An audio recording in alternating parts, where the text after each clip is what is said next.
Ok, c'est ici. Ouais, si tu veux, si tu veux. Ok, c'est bon, c'est bon.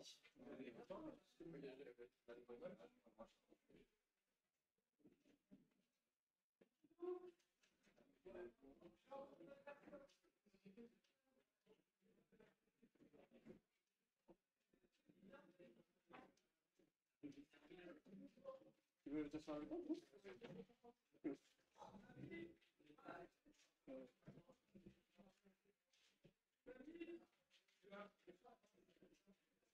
Il n'y a personne sur le cast. Moi, je veux bien essayer, mais. Le Ultimate?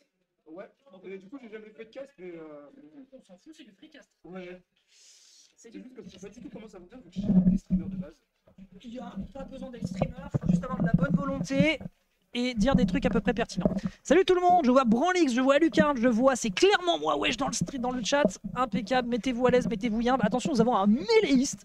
Maintenant que nous avons des mêléistes, nous avons du mêléiste qui vient nous rejoindre pour le commentaire. Comment se fait-il qu'on ait plus de son sur... Ah, il nous a piqué le son en mettant son écouteur sur la Switch, ce coquin. Et bah écoutez, c'est pas grave, on va se concentrer un peu. Alors, comment est-ce que je peux te parler avec des termes mêléistes Je sais pas. Oh, putain. Qu'est-ce que vous avez comme grappleur dans Mêlée?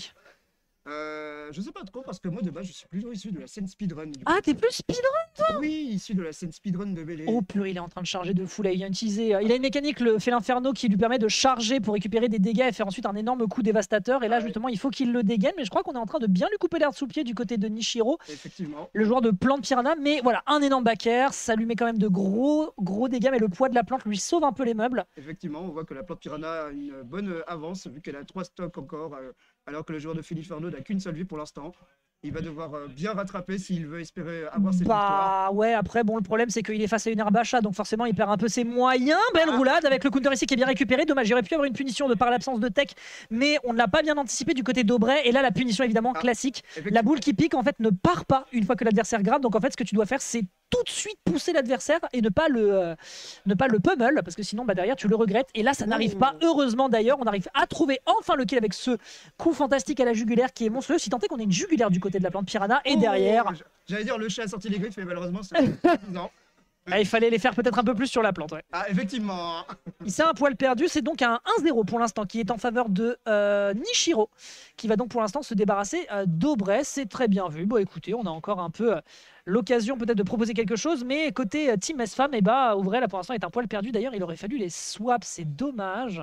Mais bon, c'est pas grave, on réglera ça plus tard. Il faut absolument que... Ah, mais j'ai des petits cartons qui permettent de dire aux gens que c'est joueur 1, joueur 2. Parce qu'en fait, les gens ne s'en rendent pas compte quand on lance un stream.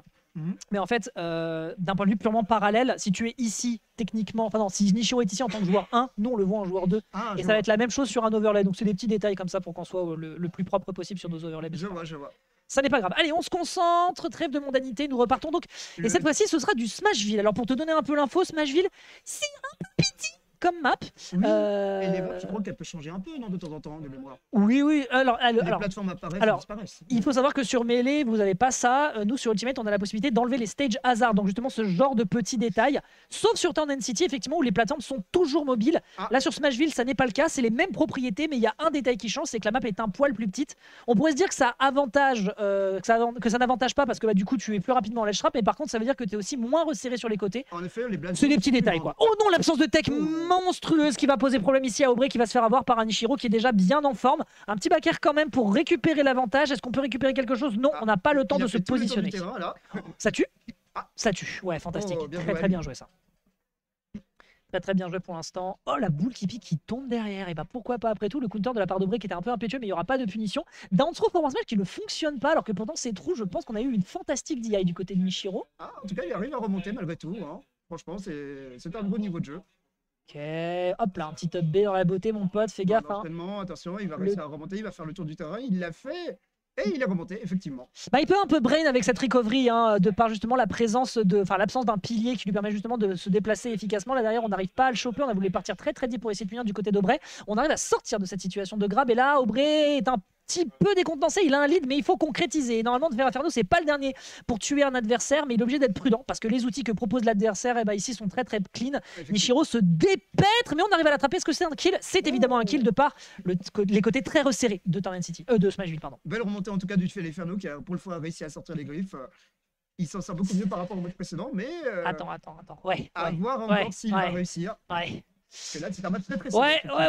Bah là, par contre, si tu commences à faire des approximations alors que tu avais un lead servi sur un plateau, mon cher Aubrey, et ben Nishiro va justement s'en lécher les babines, si tant est que le personnage le puise. De l'autre côté, on revient sur le bord de terrain. Le B qui est parfait ici, on est obligé d'être patient de par le nuage de toxine, plus la boule qui pique qui l'attendait, mais ça fonctionne bien. Là, on se retrouve tout seul en situation de désart. On va prendre énormément de dégâts dans ce nuage toxique qui fait beaucoup de dégâts si l'adversaire se bloque dedans. Le counter qui fonctionne bien, mais ça ne repousse pas l'adversaire.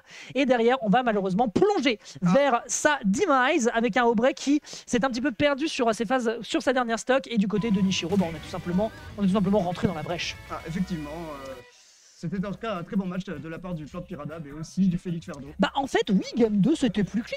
Franchement, le match était beaucoup plus équilibré. Ouais, le côté resserré lui a bien servi.